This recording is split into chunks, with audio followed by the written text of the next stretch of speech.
జై శ్రీమన్నారాయణ. ఈరోజు ఈ వీడియోలో మనం భీష్మ ఏకాదశి పర్వదినం గురించి తెలుసుకుందాం. మనకు సంవత్సరంలో వచ్చే 24 ఏకాదశుల్లో భీష్మ ఏకాదశి చాలా ముఖ్యమైనది. మహాభారతంలో భీష్ముని యొక్క పాత్ర చాలా ప్రధానమైంది. శౌర్యంలోనూ నియమనిష్టల్లోనూ ధర్మంలోనూ భీష్మునికి తనకు తానే సాటి. అంత గొప్ప మహానుభావుడైన భీష్మునికి సాక్షాత్తు శ్రీకృష్ణ పరమాత్మ అంకితం చేసిన ఏకాదశినే భీష్మ ఏకాదశి అంటారు. మాఘమాసంలో శుక్లపక్షంలో వచ్చే అష్టమి నాడు భీష్ముడు పరమపదించినప్పటికీ ఆ తరువాత వచ్చే ఏకాదశిని భీష్మ ఏకాదశిగా జరుపుకుంటారు. ఆ విధంగా మాఘమాస శుక్లపక్షంలో వచ్చే ఏకాదశి భీష్మ ఏకాదశి. ఇప్పుడు మనం భీష్ముని యొక్క చరిత్ర గురించి మహాభారతం ద్వారా తెలుసుకుందాం.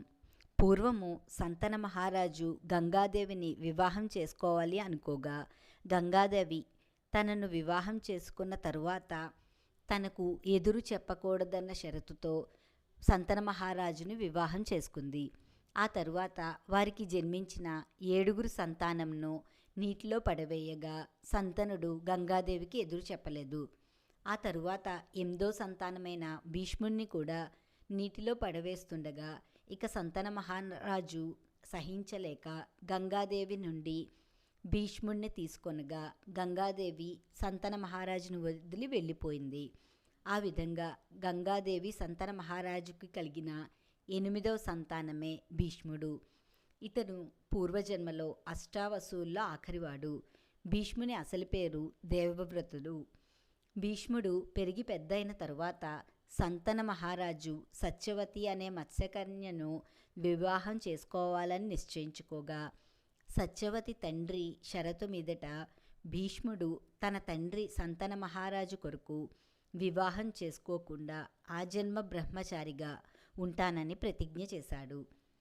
అప్పుడు సంతనుడు తన కొడుకు చేసిన త్యాగానికి ప్రతిఫలంగా భీష్ముడు కోరుకున్నప్పుడు స్వచ్ఛంద మరణం పొందే వరాన్ని ప్రసాదించాడు. మహాభారతంలో పాండవులకు కౌరవులకు మధ్య జరిగిన 18 రోజుల యుద్ధంలో భీష్ముడు కౌరవుల పక్షంన ఉండి 16 రోజుల పాటు నిర్విరామంగా యుద్ధం చేసి పాండవుల బాణాలచే నేల కొరిగినాడు. ఆ సమయం దక్షిణాయనం కావడం వల్ల ఉత్తరాయణ పుణ్యకాలంలో పరమపదించాలన్న కోరికతో 58 రోజుల పాటు అంపశయ్య మీద శయనించి ఉన్నాడు. ఆ విధంగా అంపశయ్య మీద ఉన్న భీష్ముడిని చూడ్డానికి శ్రీకృష్ణుడు పాండవులతో సహా భీష్ముని వద్దకు రాగా, భీష్ముడు శ్రీకృష్ణుడిని చూసి కీర్తించిన 1000 నామాల స్తోత్రమే శ్రీ విష్ణు సహస్రనామ స్తోత్రం. అందుచేత విష్ణు సహస్రనామ స్తోత్రానికి అంతటి మహత్యం ఏర్పడింది.